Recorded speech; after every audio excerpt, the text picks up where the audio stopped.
somebody. Red and yellow, brown, black, and white. We're all precious in God's sight. Everybody, somebody. With my mind can conceive it, and my heart can believe it. I know I can achieve it. Stop the violence. Save the children. Stop the violence. Save the children. Keep hope alive. Don't surrender. Keep hope alive. Don't give up. Keep hope alive. Long live Martin Luther King. Long live Martin. Let me hear you scream.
Sincere thanks to God for allowing me to return to this place. Again, I was here in 1967 when Brother Perkins was elected president, prime minister, should I say. You always have a special place in our house. My special thanks to Dr. Perkins. Give our president a big round. Oh, show your love.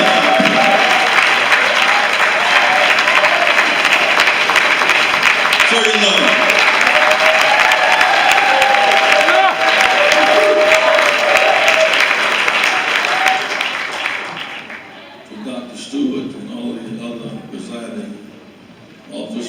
Presidents to be, Dr. Nathan Jemison, Dr. Baltimore, and so forth, give all of the progressive past presidents.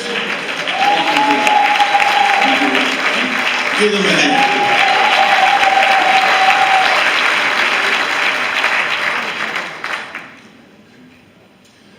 I want to share briefly and then do something different. The first one, because you don't have Dr. Michael Dyson, no, you must be disappointed. That's a lot to miss on occasion. I want Brother Raphael Warlock to do something different tonight, a kind of dialogue conversation, and engage you in participation. But I do want to say, in putting this together, that when I was a little younger, I tried to read Matthew, the first chapter. Kind of got on my nerves, on the begat.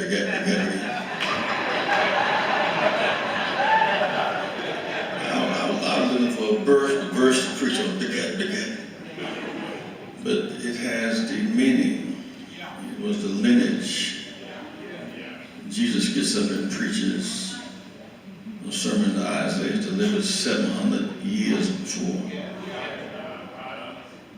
David, he was 1,000 years older than Jesus. And Moses, 2,000 years older than him. And so lineage matters. How many of you here knew your grandparents? Raise your hand. And knew your great-grandparents? Great. That's 4 generations. I say 42, that's 4 generations. You significant to us that Haiti was freed in 1804, January 1st. The only African people on earth at that time freed. But at the end of every hostile force in the world, even to today. Tucson local sure drove Napoleon out of Haiti. Had they not done so, we'd be speaking French today. He stopped French expansionism. There's a statue in Savannah, Georgia. Haitians who came to Georgia to fight the American Revolutionary would tell Trump that Haiti fought for America before America was America.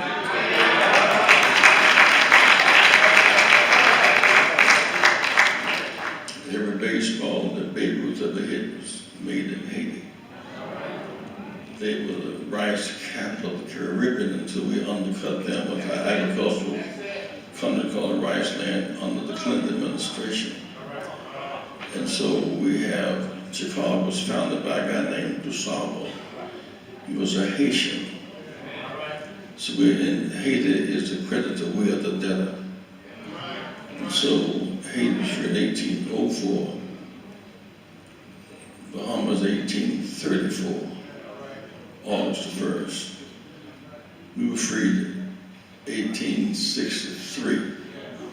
So much of the freedom spirit from here got to North America, not the other way around. You have to free North America, not the other way around.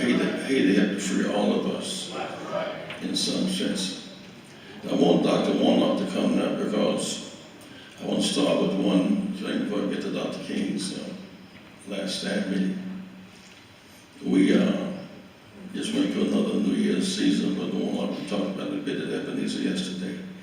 For those who don't know, Dr. King has been blessed with a succession of great preachers since his death, and one who stands in that proud tradition, pastor of Ebenezer Church now, young man, PhD, he can preach and got sense at the same time. We're going to give him a hand, Ramona.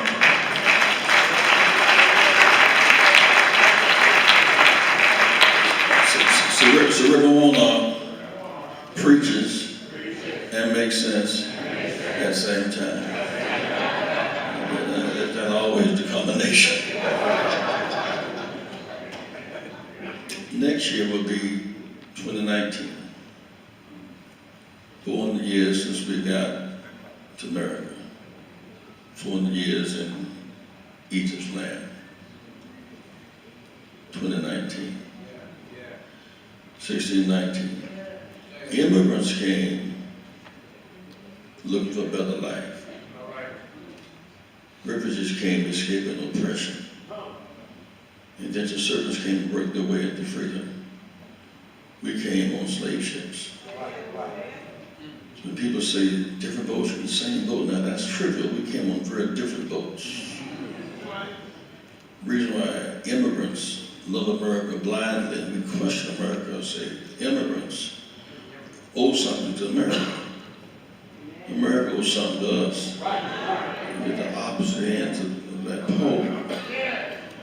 And 1776 was something called the Declaration of Independence. We had been enslaved 157 years. Before that, there was something called the Constitution. A few years, the biggest debate in that convention was what should it do with us. They concluded 3/5 of a human being. Out of that came the Electoral College, which defeated Hillary Clinton just a few months ago. So the legacy of slavery lives on. You bear with me just for a minute. And 1862, the South was winning the war.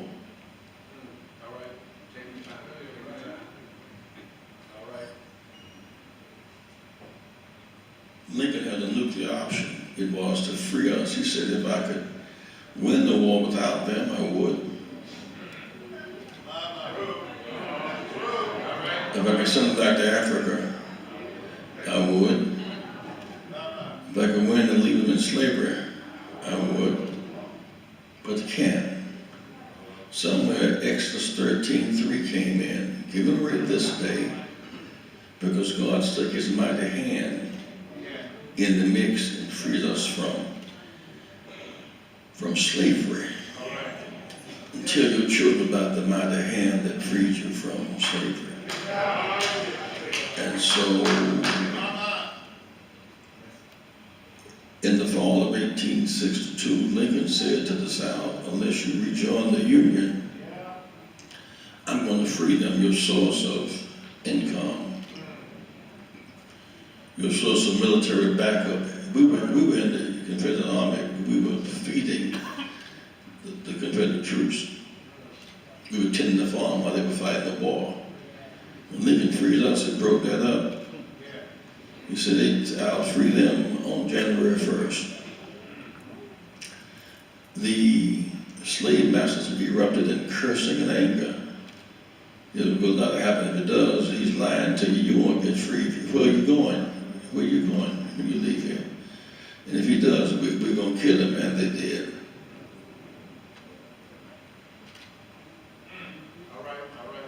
They couldn't lobby for their freedom. They couldn't march. Christmas meant nothing. They had no money to shop at Christmas time, plus they couldn't go downtown. And so around December 31st, 1862, hoping Lincoln would not change his mind or get killed the next morning, they watched and they prayed and sang all night. The watch, night of watching for freedom.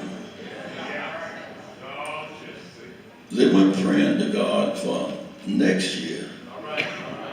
They were thanking him for delivering them from 243 years.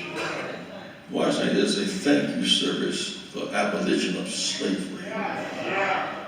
And so the 1st of January became Jubilee Day, not Hammock and Green Day, not ball game day. We reduced things down to good guys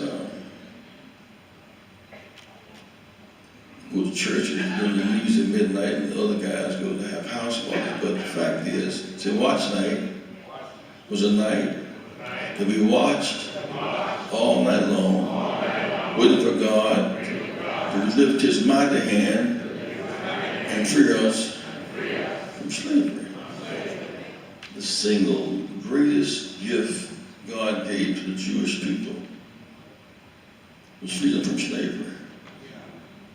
They've been there 400 years. We would have been there 400 years next year. When we were free, when we fought, we saved the Union and ended slavery. Our fighting ended the war. We fought, we ended the war and ended slavery. And the French who were marching with us, the abolitionists, they gave us a gift called the Statue of Liberty. That was not a gift to welcome folk from Europe and the other side. That was a gift from the freedom fighters in France. Lincoln declared he couldn't get to Congress, so he, by executive order, had something called Thanksgiving Day. That's out of our slave religion. It's Thanksgiving Day. Was thanking God for winning at Gettysburg and in the war and in the slavery. Thanking God for intervening to save the nation from the savagery of slavery and splitting our nation in two. So all in that stuff is our own liberation. So when I come here and think about, at least here in the Bahamas on August 1st, you celebrate August 1st, 1834, is that right? But Tim, because you still got your right mind.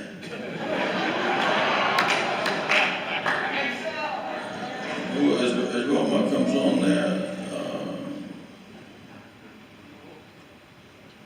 can you imagine having been enslaved for 243 years? Illegal to marry, make babies, you couldn't give them your name. They let slaves have sex with other slaves to make babies so they could sell them. You can make it if your baby was sick. My grandma never had a birth certificate. She was sick, didn't expect her to live, so she never had a birth certificate. They left them to die. The strong ones, they sold people's children at the bargain. Y'all hear me? They sold your children, and they sold wives, and they split families for 243 years. And that's kind of what New Year's Day means as a day of celebration. It was illegal to learn to read or write, illegal to own land. There was not even one court case of a white man raping a black until the 1950s. You couldn't rape your property. Look at our skin complexions. So if you're in Nassau or South Carolina, Mississippi, we're just one boat stop apart. A boat stop does not make a people. And so because of that, we must look at that 13th chapter of Exodus again to commemorate this day.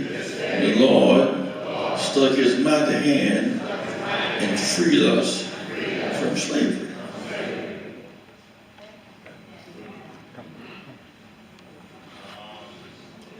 Interesting enough about that whole deal, he didn't just free those who were churchmen, he freed all who were groaning. Some folk in Egypt did not leave. They were in church and had no faith to leave the temple. So, but let's get going. Hello. Let's hear it for the Reverend Jesse Lewis Jackson. There's only one. There's only one. Reverend Jackson, I want to ask you a few questions tonight, if that's all right. But first of all, I want to say thank you. Amen. Thank you. Thank you for being who you are. And for being a clear voice. I'm honored to serve as pastor of Ebenezer Baptist Church. We were founded in 1886. I'm only the 5th senior pastor in that church's 131-year history.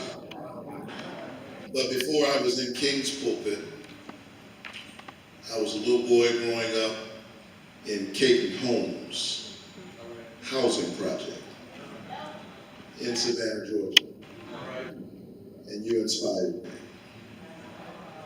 You provided an example of ministry that would bear witness not just in the temple, but outside of the temple. I was in 9th grade when you went to Syria and brought Lieutenant Goodman back. Do you all remember that? Because the folks had more respect for Reverend Jackson than they did for Ronald Reagan. And then you ran for president in 1984 and 1988. And we have amnesia. But be real clear, if Reverend Jackson hadn't run in 1988, we wouldn't have seen what we saw in 2001.